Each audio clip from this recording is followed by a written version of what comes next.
Hi all. അപ്പോൾ പാർവതി പറഞ്ഞ പോലെ നമ്മളിപ്പോൾ പഴനിയിലേക്കാണ് പോകുന്നത്. പഴനി ടെമ്പിൾ എന്ന് പറയുന്നത് നമ്മൾ റുട്ടീൻ്റെ ഒരു ഭാഗമായിട്ടുള്ളൊരു ടെമ്പിളാണ്. നമ്മൾ ഇയർലി ട്വൈസ് എങ്കിലും പഴനി പോകും. അപ്പോൾ ഇപ്രാവശ്യം പഴനി പോകുന്ന ഡിസ്കഷൻ വന്നപ്പോൾ തന്നെ അച്ഛൻ പറഞ്ഞു നമുക്ക് ഇപ്രാവശ്യം ട്രെയിനിൽ പോയി നോക്കിയാലോ, പുതിയ ട്രെയിൻ വന്നിട്ടുണ്ടല്ലോ. അങ്ങനെ നമ്മൾ മാംഗ്ലൂർ രാമേശ്വരം എക്സ്പ്രസ്സിൽ പോകാൻ വേണ്ടി ഡിസൈഡ് ചെയ്തത്. അല്ലെങ്കിൽ യൂഷ്വലി നമ്മൾ കാറെടുത്ത് ഡ്രൈവ് ചെയ്തിട്ടാണ് പോവാറ്. പക്ഷേ ഈ ഒരു ട്രെയിൻ ഭയങ്കര കൺവീനിയൻ്റാണ്. സാറ്റർഡേ മാംഗ്ലൂരിൽ നിന്ന് ഒരു 7:30 സ്റ്റാർട്ട് ചെയ്ത് കണ്ണൂർ ഒരു 9:17 ഏകദേശം ആ ഒരു ടൈമിലെത്തി. പഴനിയിൽ ഏർലി മോർണിംഗ് ഒരു 5:10 എല്ലാം ആകുമ്പോഴേക്ക് ഈ ട്രെയിൻ എത്തും. അധികം സ്റ്റേഷൻസ് ഒന്നുമില്ല, ഒരു 17 സ്റ്റേഷൻസേ ആകെ മൊത്തം ഈ ഒരു ട്രെയിനിന് വരുന്നുള്ളൂ. അതുപോലെ തന്നെ കേരളത്തിൽ വളരെ കുറവ് സ്റ്റേഷൻസേ ഉള്ളൂ. കാസർഗോഡ്, കണ്ണൂർ, കോഴിക്കോട്, തിരൂർ, ഷൊർണൂർ, പാലക്കാട്, അങ്ങനെ. പിന്നെ തമിഴ്നാട്ടിൽ കയറിയിട്ട് പൊള്ളാച്ചി, ഉദുമലപ്പേട്ട, പഴനി. പഴനി കഴിഞ്ഞിട്ട് പിന്നെ രാമേശ്വരത്തേക്ക് ഒരു രാവിലെ 10:50 ആകുമ്പോൾ ഈ ട്രെയിൻ എത്തും. അപ്പോൾ നമ്മൾ കറക്റ്റ് ടൈമിനെത്തി.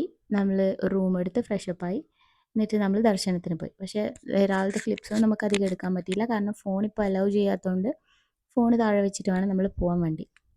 അപ്പോൾ നല്ല തിരക്കുള്ള സമയത്തായിരുന്നു നമ്മൾ പോയത്. അവിടെ ഒരു വിശേഷപ്പെട്ട ദിവസമായിരുന്നു അന്ന്. അതുകൊണ്ട് തന്നെ താഴെ തന്നെ ക്യൂ നിന്നിട്ട് നമ്മൾ മുകളിലേക്ക് കയറി. അപ്പോൾ പക്ഷെ നമ്മൾ സ്പെഷ്യൽ ക്യൂ വഴിയാണ് കയറിയത്, കാരണം അച്ഛനും പാർവതിയൊക്കെ ഉള്ളതിനുകൊണ്ട് നമ്മൾ അധികം ഫ്രീ ക്യൂവിന് കുറേ സമയം എടുക്കും. അതുകൊണ്ട് നമ്മൾ സ്പെഷ്യൽ ക്യൂ വഴി കയറി ഇറങ്ങി ഒരു 11:30 ആകുമ്പോൾ നമ്മൾ താഴെ എത്തി. ഭക്ഷണം കഴിച്ച് നമ്മൾ പിന്നെ ഈ ബഗ്ഗി സർവീസ് എടുക്കാൻ വേണ്ടിയിട്ട് ഡിസൈഡ് ചെയ്തു. അങ്ങനെ നമ്മൾ ഈ ബഗ്ഗി സർവീസ് യൂസ് ചെയ്തിട്ട് നമ്മളൊരു സ്പോട്ടിൽ നമ്മൾ സ്റ്റേഷനിൽ പോയി. അവിടെ നമ്മൾ ഗേറ്റ് നമ്പർ 1 പോയി. അങ്ങനെ ഓരോ സ്ഥലത്ത് പോയി നമ്മളോരോ അവിടുത്തെ ലോക്കൽ മാർക്കറ്റ്സിലൊക്കെ പോയി അങ്ങനെ ഓരോ സാധനങ്ങളൊക്കെ മേടിച്ച് അങ്ങനെ കുറേ ടൈം നമുക്കുണ്ടായിരുന്നു പഴനിയിൽ ഇപ്രാവശ്യം. യൂഷ്വലി നമ്മൾ ഡ്രൈവ് ചെയ്തിട്ട് വരുമ്പം നമുക്ക് ഇത്രയൊന്നും ടൈം കിട്ടാറില്ല. നമ്മൾ രാത്രി എത്തി, റൂം എടുത്ത് കുളിച്ച് രാവിലെ ഉറങ്ങി രാവിലെ കുളിച്ച് റെഡിയായി ദർശനത്തിന് പോയി തിരിച്ചു വന്ന് ലഞ്ചും കഴിച്ച് ഒരു 1 hour റെസ്റ്റ് ചെയ്തിട്ട് നമ്മൾ തിരിച്ചു വരാറാണ് പതിവ്. പക്ഷേ ഇന്ന് നമുക്ക് ഒരുപാട് ടൈം ഉണ്ടായിരുന്നു, കാരണം രാത്രിയാണ് ട്രെയിൻ.